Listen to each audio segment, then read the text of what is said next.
പക്ഷേ ഇപ്രാവശ്യം നമ്മൾ 17 വാർഡിൽ ഡീലിമിറ്റേഷന് ശേഷം വന്ന 2 വാർഡ് കൂടി 15 എന്നുള്ള 17 വാർഡായി, 2 ഡിവിഷൻ, 2 ബ്ലോക്കിലെ 2 സ്ഥാനാർത്ഥി, അങ്ങനെ ശക്തമായ സ്ഥാനാർത്ഥികളെയും വെച്ച് നമ്മൾ ശരിക്കും ഒരു യുദ്ധമുഖം നമ്മൾ നിൽക്കുകയാണ്.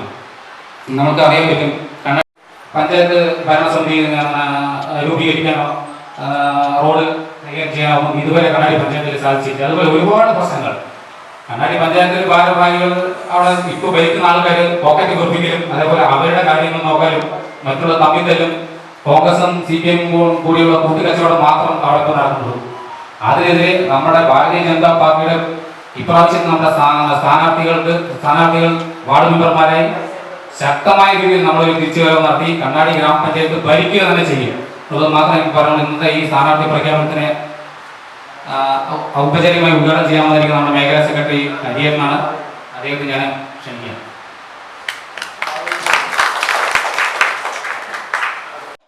അപ്പൊ എന്താണ് നമ്മുടെ ലക്ഷ്യം? എങ്ങനെ നമ്മൾ സാക്ഷാത്കരിക്കും? നമുക്കറിയാം, ഈ കഴിഞ്ഞ ലോക്സഭാ തെരഞ്ഞെടുപ്പില് നമുക്കൊരു അക്കൗണ്ട് തുറക്കാൻ സാധിച്ചു. അറിയില്ലേ? ഇവിടെ ഇരിക്കുന്ന എല്ലാവർക്കും അറിയില്ലേ? ആരാണ്? സുരേഷ് ഗോപി വെറുതെ ജയിച്ചല്ല. അങ്ങനെയാണെങ്കിൽ കഴിഞ്ഞ പ്രാവശ്യത്തിലപ്പോ അയാളുടെ വ്യക്തിപ്രഭാവത്തിൽ ജയിച്ചില്ലല്ലോ.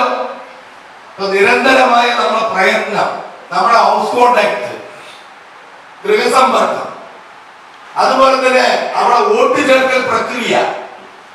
ഈ വോട്ട് ചേർക്കൽ പ്രക്രിയ ഒരു സാധാരണ വിഷയമല്ല.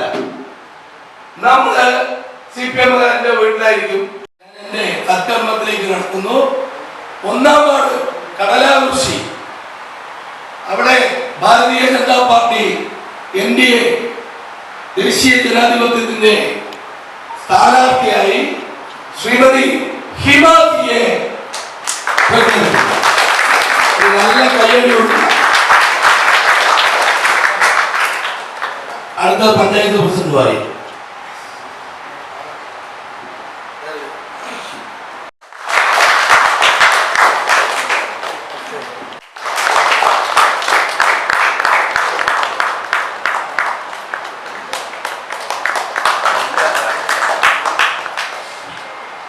പുഴയ്ക്കൽ അനീഷ് കണ്ണാടി.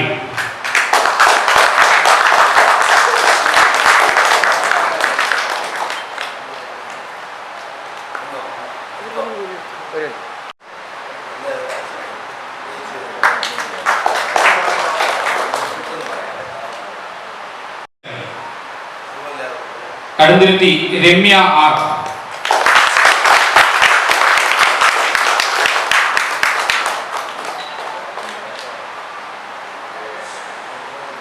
ബലത്തിലൊന്ന് കയ്യടിക്കും.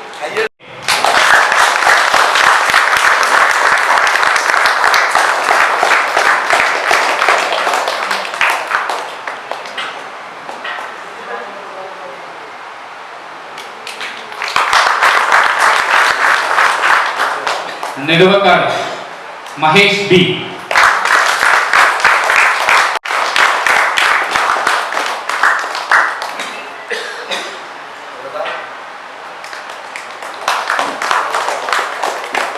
കടകുറിശി ഷീബ മനോജാണ് അവർ വന്നിട്ടുണ്ട്.